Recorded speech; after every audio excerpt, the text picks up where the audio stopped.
Hello students, in this part of the course we are going to talk about economics. Our syllabus is basically divided into two parts. One is personal finance, another is economics.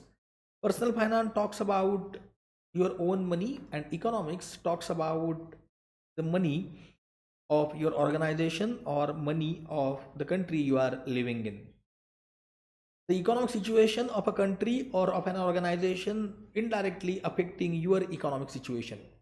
So understanding country's economics is equally important to take financial decisions regarding the new projects, regarding the new investment, opening new plants or starting new businesses or diversifying the existing businesses. So studying economics is very important for an engineer. We are going to study few basics of economics that are important from the personal point of view, and the basics which will be required for taking decisions about new projects or new investments. So let's start.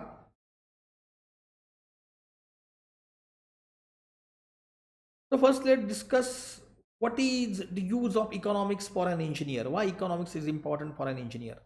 The first reason is resource allocation. Engineers often work on projects with limited resources, be it financial, material, or time. Understanding economic principle helps in efficient allocation of these resources to maximize output. The second reason is cost benefit analysis. Engineers frequently need to make decisions that involve trade offs between cost and benefits. Knowledge of economics enables them to evaluate options and choose the most economically viable option. The third is market dynamics. In industries where engineers operate, it is vital to comprehend market forces, supply and demand trends, and pricing mechanisms. This understanding helps in anticipating market behavior and making informed engineering decisions. The next is project feasibility studies. Before embarking on a project, engineers conduct feasibility studies. Economics provide the tools to assess the financial viability and potential returns on investment, which are essential in decision making. The next reason why economics is important for an engineer is global perspective. With an increasingly interconnected world, engineer works on projects that have global implications. Economic literacy allows them to comprehend international markets and factors that may influence their projects. Therefore, solid grasp of economics will enhance your abilities as an engineer and contribute to your success in the field. So what is economics? If you look at the definition of economics, it's a bit complex. Economics is like a special kind of science that helps us understand how we get things, how we share them, and how we use them in our communities. It looks at how people, businesses, governments, and the whole society decide where to use their limited resources to meet what they need and what they had like to have. So, in simpler words, economics is like a guide that helps us figure out how to best use what we have to make everyone's lives better. It's about making choices to make sure everyone gets what they need and want.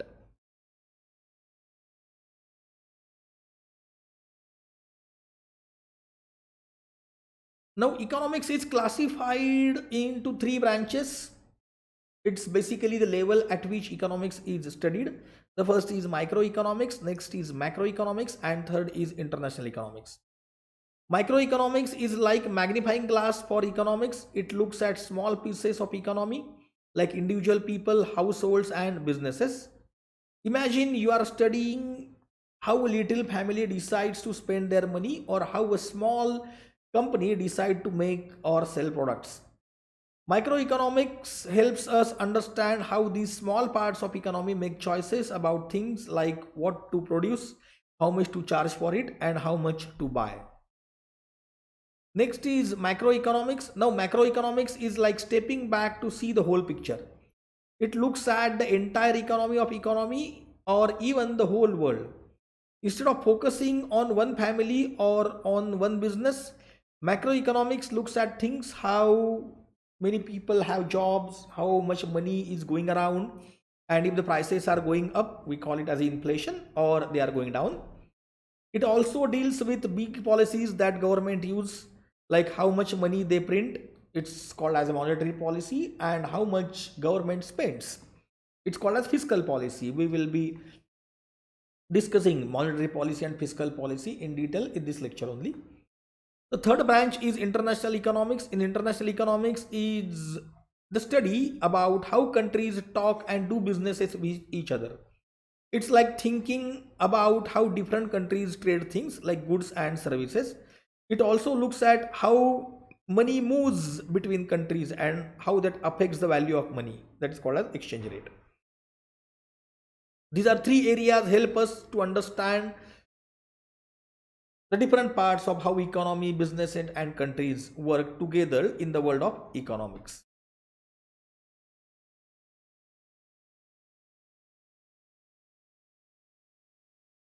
Now let's discuss the characteristics of Indian economy. Indian economy is very big and diverse. So diversity and size is the foremost characteristic of Indian economy. India's population is around 1.3 billion. Imagine how many different cultures, languages, and ways of life are there.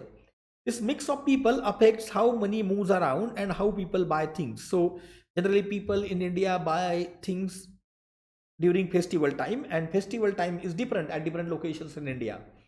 So, in Diwali, Maharashtrian people will buy goods and things. During Durga Puja, Bengali people will buy goods and things. During Navratri, Gujarati people will buy goods and things. During Onam, Kerala people will buy things and goods. So the buying time is different. So it affects the economy. The next is informal sector. In India, there are many jobs and businesses that aren't officially regulated. This means they aren't always following formal rules. Think of small shops like tea shops or small restaurants, okay, farmers and people who do different kinds of work without official paperwork. So have you seen any vada pav wala giving you the official bill? So the entire transaction is unaccounted. So even though they are not a part of big companies, they play a huge role in providing jobs, and there is a huge economy behind this. If you put together all these small shops, it's a very big economy. In India, we have a traditional and modern sectors playing together. India is special because both very old ways of doing things like farming and very new means modern high tech ways like information technology. So it's like having very old and modern things together. The next is Indian economy. Indian economy is really growing very fast. India has been growing at a rate of 6% over past few years. The next is income inequality and regional disparities. Even though India is growing, not everyone gets the same share. Some people have a lot of money and others have less. Some parts of India which are developed like industrial states like Maharashtra, Gujarat, Tamil Nadu, Karnataka, here the people are richer. But if you go to the underdeveloped states like Odisha, like West Bengal, the people are poor. The next is India global integration. India is becoming more and more connected with the rest of the world, especially in areas like computers, services and information technology. India is a big player in the world economy. They do work for companies from other countries. So these are the special things about India's economy. Now in the world, there are three types of economy: social economy, capital economy, and mixed economy. Means there is a capitalism, socialism, and the third thing is mixed economy. Now it's important for us to understand mixed economy because India is a mixed economy. Mixed economy is a system like a blend of two, capitalism and socialism. Capitalism means people can own things like houses, lands, and businesses. They can decide what to do with them and can make money from them. In socialism, on other hand, is when government gets involved to make sure everyone gets a fair share. This might help with things like education, healthcare, and making sure people have enough to live on. In mixed system, we get a bit of both. People can own things and make their own choices, but the government steps into to make sure everyone has a fair share. Now, there are certain advantages of mixed economy. The first is social welfare programs. This means the government has programs to help people who might need little extra support. This could be helping with things like healthcare, unemployment benefits, or aid for families. The next is price control and subsidies. Sometimes Indian government set rules on how much things can be sold, or it gives extra help to certain industries like farming or farm produced uh, industries to keep it also intervenes to keep the prices stable. In India, there are strong business regulations. The government makes sure that the business uh, plays fair. They have rules about how to treat their workers. We have labor laws that governs how industry will treat the people, like fixed working hours, like they should allow some leaves, they should give the gratuity to the people. Then it also controls, or it also sets the rule for protecting the environment, because some it's very important to look at the environmental well-being. If the something goes wrong with the environment, it affects the entire country. So if there is extreme conditions like drought or floods because of environmental changes, it's going to affect the economy. So monitoring the environmental changes while operating the industry is again very important.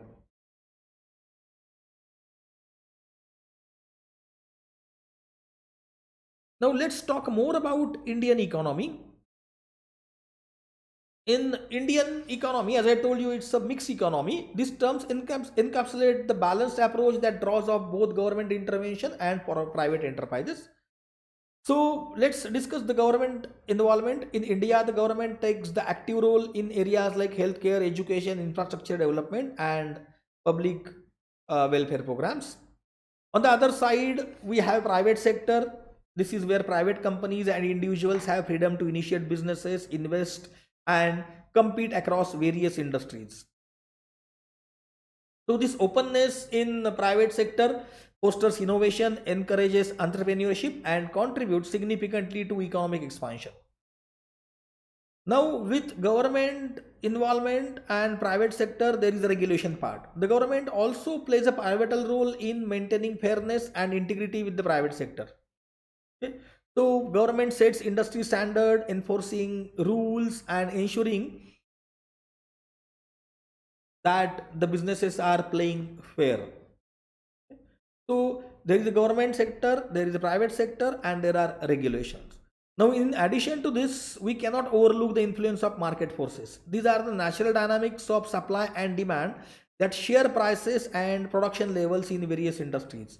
So, few months back, we have witnessed the tomato prices were skyrocketing. Now, so and after a few months, the even the tomato producing farmers are not able to earn much through selling of tomatoes. So this is a demand supply thing. These are called as market forces. So these are beyond one's control. So market forces are powerful mechanism that influence decision making and resource allocation in many sectors of Indian economy. Now let's understand a very important concept that is called as gross domestic product, GDP. So what is GDP? Imagine that you have a big basket, and in that basket you put all things that people make and all the services they provide in certain time period like a year. This could be anything from cars and phones to haircuts and doctor visits. Now, if you add up the value of all these things, the total value we call as a gross domestic product or GDP. So GDP helps us to understand how well a country is doing economically. It's like a report card that tells us how much country is producing and how much its people are buying and selling.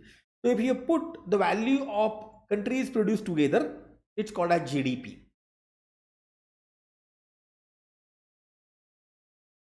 The government uses GDP a lot. They look at it to see if their country's economy is healthy and growing.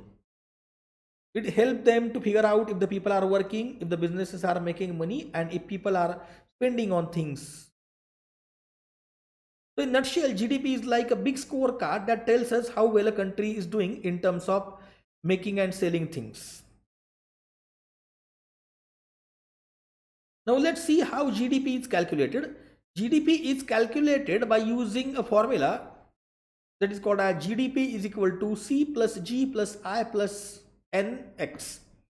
Now C is consumption. Okay, this is what regular people like you and me spend on things we need for our need and wants. It includes stuff like food, clothes, gadgets, and even services like mobile phones, OTT fees, etc., etc., or movies, even a haircut.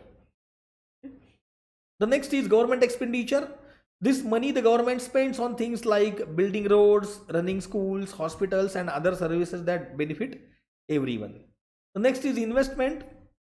So, investment made by the individual people and the investment made by the industry on setting up new businesses or buying a new machinery.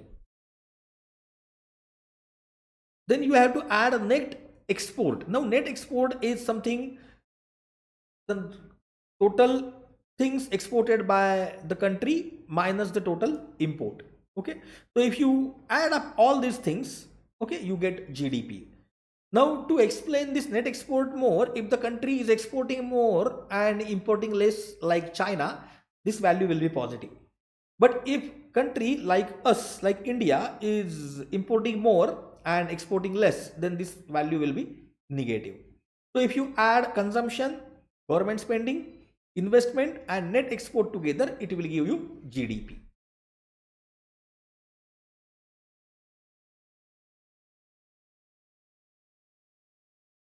The Indian economy can be broadly divided into three main sectors: primary, secondary, and tertiary.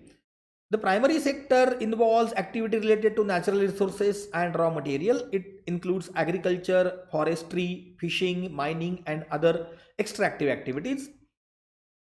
So, in India, significant population is engaged in the primary sector. The secondary sector involves processing of raw material obtained from the primary sector. It includes manufacturing and industrial activities. Industries like manufacturing, construction, and energy production will fall under this category. Factories, workshop, and power plants are part of secondary sector.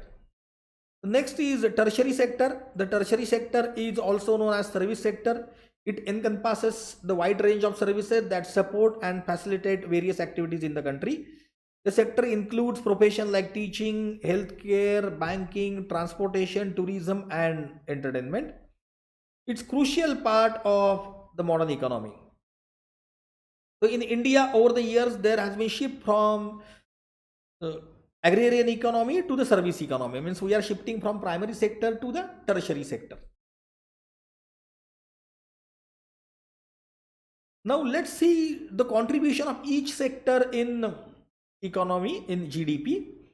Agriculture sector contributes in GDP around 21%, and next is industry, that is secondary sector. It contributes around 25%. And the largest contributor is service industry, around 54%. So India is no longer agrarian economy. India is now becoming or has become service economy.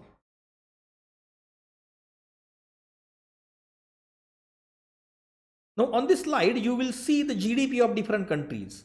Okay.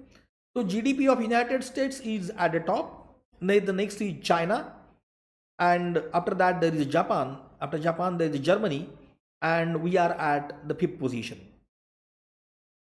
So India is characterized by expanding population and diverse economic activities.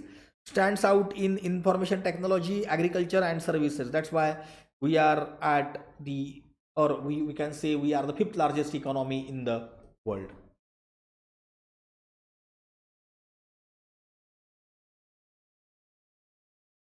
Now, economic growth is generally measured in terms of percentage growth of GDP. So you can see in the GDP growth of India is consistently 6% for last few years. In 20 and 21, it has reduced drastically due to pandemic situation. It's gearing up now and will steadily growing.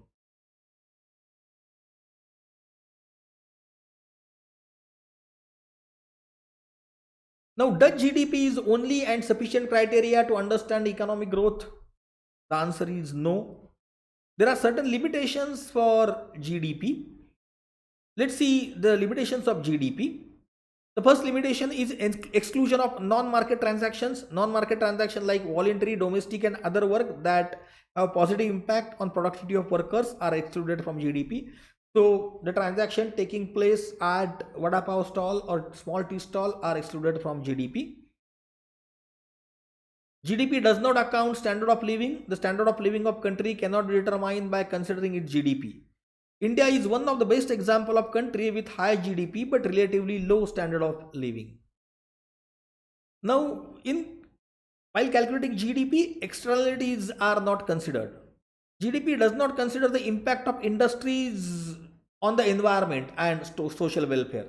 As I told you, industry's impact on the environment is of great importance, because if industry is causing harm to the environment conditions may affect the economy in turn.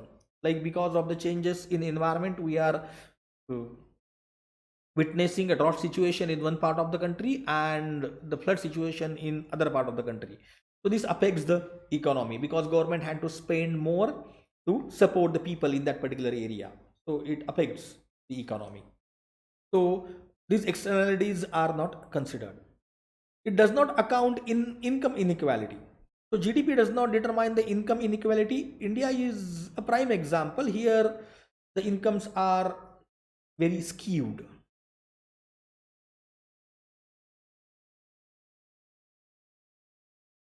So to understand the well-being of people in a country, a factor is used or an indicator used. It is called as per capita income. Now this measure evaluates the average income earned by each person in specific area during particular year. It is calculated by taking the total income of that area and dividing it by total number of people living there, that is population. For instance, if country has a higher per capita income, it implies that on average each person in that country earns a relatively good income.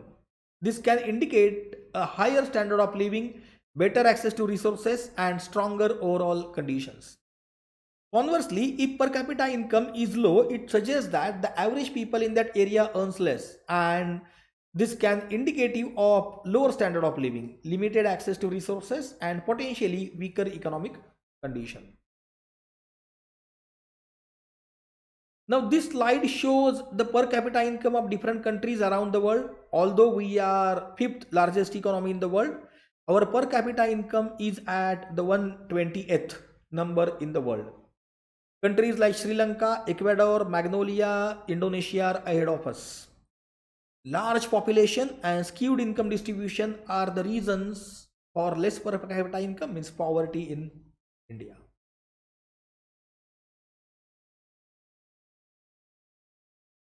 Now let's understand the next very important concept called as consumer price index. Consumer price index, often abbreviated as CPI, is a tool used to track how the prices of a specific set of goods and services that people typically buy change over time. These goods and services are things that household purchase from their day-to-day for their day-to-day needs.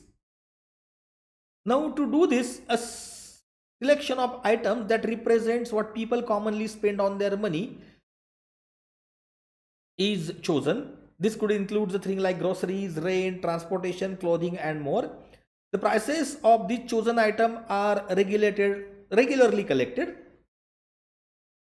Once the prices are gathered, they used to calculate CPI, that is called as consumer price index, which is a numerical representation that shows how much on average the overall price level of these selected goods and services has changed compared to the base period. So this base period serves as a reference point for comparison. So in short, certain goods are selected, their prices are gathered together and compared with the price at the base year. For example, is consumer price index is 120. This means that on an average, prices have increased by 20% compared to the base period. So CPI is crucial tool because it helps us to understand how inflation or the general price rise is affecting consumers. It is used by government, businesses and economists to make informed decision about things like economic policy, wage adjustment and cost of living consideration. So if the CPI is rising fast, then the minimum wages are changed by the government. Now let's see how this is the basket of goods that is considered for CPI, means calculating CPI.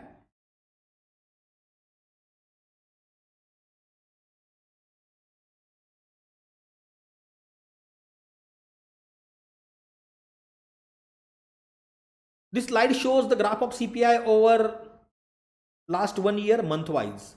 The base year for CPI is taken as 2012. 2012. The current CPI is 180, means the things which used to cost 100 rupees in 2012 now cost 180 rupees. Okay. So CPI plays a crucial role in India's economic policy formulation. It is used by policymaker, economists and Reserve Bank of India to make decisions about monetary and fiscal policy. The another thing which is again important is called as wholesale price index. Wholesale price index is WPI is a measure that reflects the average price of goods at a wholesale or bulk trading level. Consumer price index is the prices at the retail level. These goods are typically sold and brought in large quantities between organizations rather than being directly purchased by individual consumers. So this is the exchange between organizations. So in India, wholesale price index is considered a significant indicator of inflation. Changes in WPI have a notable impact on economic policies. Both fiscal and monetary policies, which are strategies by the government and central bank to manage the economy, are greatly influenced by WPI, means wholesale price index. Now let's see the difference between CPI and WPI, means consumer price index, and wholesale price index. CPI measures the average change over time in prices paid by urban and rural consumers for fixed basket of goods and services, while WPI on other hand measures the average change in prices of goods at the wholesale or producer level. It represents the prices of goods traded between organizations in bulk quantities. Now in basket of goods, the basket of goods for CPI is designed to reflect the consumption patterns of household, including items like food, clothing, housing, education, healthcare and transportation. WPI is a basket of goods that includes the commodities that are traded in large quantities at wholesale level, such as raw materials used by industry, intermediate goods. Now CPI covers broader range of goods and services consumed by households, making it more reflective of expenses faced by individual and families, while WPI focuses specifically on goods traded at wholesale stage and does not include services or goods brought by customers directly. So primary purpose of CPI is to measure inflation as experienced by consumers. It helps in assessing the cost of living and impact decisions related to wages, pensions and social benefits.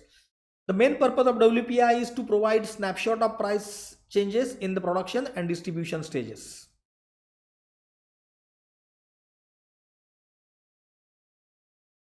So in CPI includes wide range of goods and services with heavier emphasis on consumer durables and non-durables. Now in WPI, it primarily covers goods, both agriculture and industrial, and it does not include services. The wholesale price index generally covers the raw materials used by industry.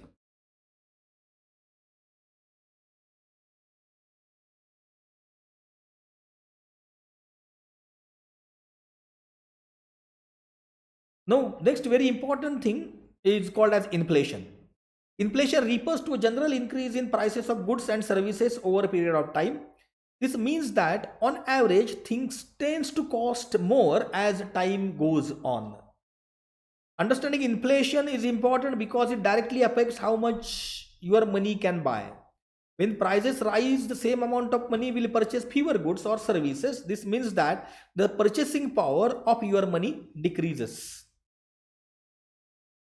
So for individuals, inflation has a significant impact on personal finances. It can influence your spending and buying habits.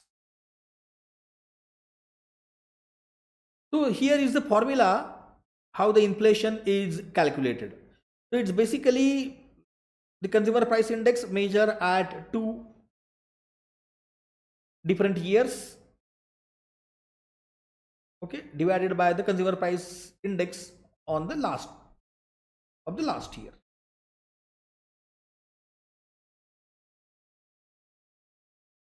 So everybody knows the meaning of inflation. Now this is the graph showing the inflation trends in India. You can see that inflation is continuously above 6% for last few years. This indicates that prices for goods are increasingly by at least 6% every year, which in turn can be interpreted as things which used to cost 100 rupees last year will now cost 106 rupees. Ultimately, the returns of investment should be more than 6% to do beat the inflation. Please remember this. So that's why monitoring inflation rate in India is very important from personal finance point of view also. Now there are two type of inflation. One is called as demand pull inflation, another is called as cost pull inflation. Demand pull inflation occurs when demand for goods and services surpasses their available supply in the economy. When something becomes scarce, people are generally willing to pay a higher price for it. This increase the demand lead to an upward pressure on the prices. So for example, if there is a sudden surge in demand for a specific type of smartphone, its price may go up due to increased demand. Demand pull inflation can be driven by factors like booming economy, increased government spending, or growth in foreign market. So all these which can lead to higher level of consumer spending. So next is cost pull inflation. Cost pull inflation happens when overall supply of goods and services decrease due to increase of cost of producing them. Hence the raw material cost increases, manufacturing cost increases. This can be caused by higher expenses related to raw material, labor, or other production inputs. So for instance, if the cost of oil,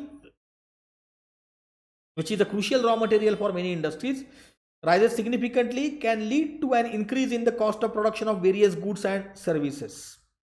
If the steel prices are increasing, car prices will increase, housing prices will increase, because that steel is used as a raw material for both cars and housing.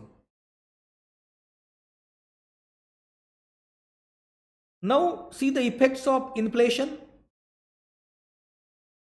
The first is purchasing power erosion. Inflation leads to decrease in purchasing power of the money. This means that same amount of money buys fewer goods and services over time. For example, if the prices of basic goods like groceries and utilities rise, consumer will need to allocate more of their income to cover these expenses, leaving less for discretionary spendings. Next is uncertainty for consumers and businesses. Inflation introduces uncertainty into economy.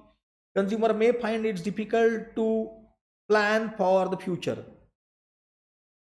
as they cannot accurately predict the future prices of goods and services. Similarly, businesses face uncertainty in terms of production cost, making it challenging to set prices and planning future expansions or investments.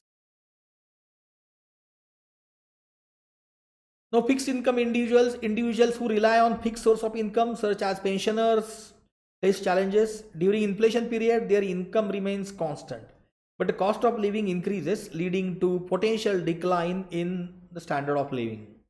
Here, I would suggest you to read about Dosa economy by Raghuram Rajan. This is the very good example of explaining the inflation on fixed income people like pensioner. Now, impact on saving and investment. Inflation erodes the real value of saving and investment. If the rate of return on saving or investment does not keep pace with inflation, the purchasing power of these savings or investment diminishes over time. Now, international trade complication. Inflation can affect countries' competitiveness in international trade. If country experiences higher inflation than its trading partner, its export become relatively more expensive, potentially leading to decrease in export and increase in imports. Now, next is income redistribution. Inflation can lead to the redistribution of income and wealth. Debtors benefit from inflation as they can repay their debt with money that is less valuable. Conversely, creditors may experience decrease in real value of money owed to them. Now, hyperinflation is an extreme form of inflation where the prices skyrocket uncontrollably. This can have a devastating effect on economy, leading to breakdown of normal economic activities, loss of savings, and collapse of value of national currency.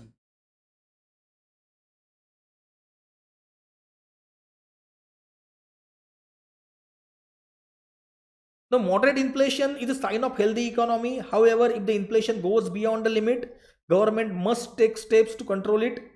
So this slide shows the different measures taken by the government to reduce inflation. The first is monetary policy. If the inflation is too high, they might increase the interest rate to make borrowing more expensive. This can reduce spending, slowing down the economy and lowering inflation. The next is fiscal policy. If the inflation is high, government might reduce the spending or increase taxes. This reduces the amount of money circulating in the economy. Means if you pay more taxes, you have less money to spend. So economic activities will slow down. The next is supply side policies. These are the action taken to improve the supply of goods and services in the economy. So if there is a shortage of certain product, the government might take or might make it easier for businesses to produce more of it. It can help stabilize or it can help to stabilize the prices. Like if the prices of tomato goes, government import the tomatoes and it helps to stabilize the prices. Wage and price control. This is when the government sets the limit on wages, so people have less money. Tightening credit. This means making it harder for people and businesses to borrow money from the banks. So this is done by increasing the interest rate. So when credit is tight, people spend less. This can help bring down the inflation. Then government uses effective supply chain management. This involves making sure that products can be moved smoothly from manufacturer to consumer without delay or extra cost. When supply chain are efficient, it helps to keep the prices stable. Then government may carry out the long-term structural reforms. So these are big changes in how an economy works, often aimed at making it more stable in long run. For example, if certain industries are causing inflation, the government might make changes how they operate. So this is very fewer times used measure by the government to control the inflation. Generally, monetary policy and fiscal policy is changed to control the inflation.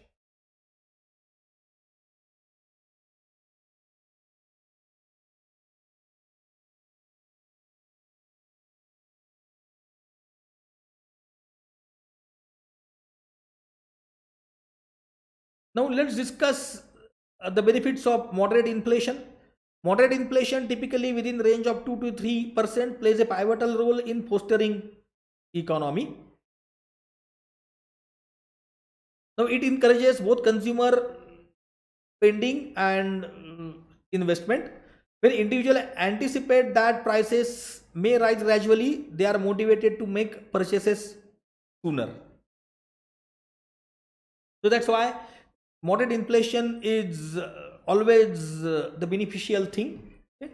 Now sometimes deflation occurs. Deflation is a decrease in prices. So deflation is a sustained decrease in the general price of levels of goods and services in the economy. So deflation has a negative impact on economy. So like if the inflation goes up, government intervenes. If the prices are going down, government intervenes. So what happens because of inflation, deflation? So because of deflation, when the prices are going down, the lower consumer spending, as the prices are going down, people will wait for prices to further go down, so their consumption spending will be less.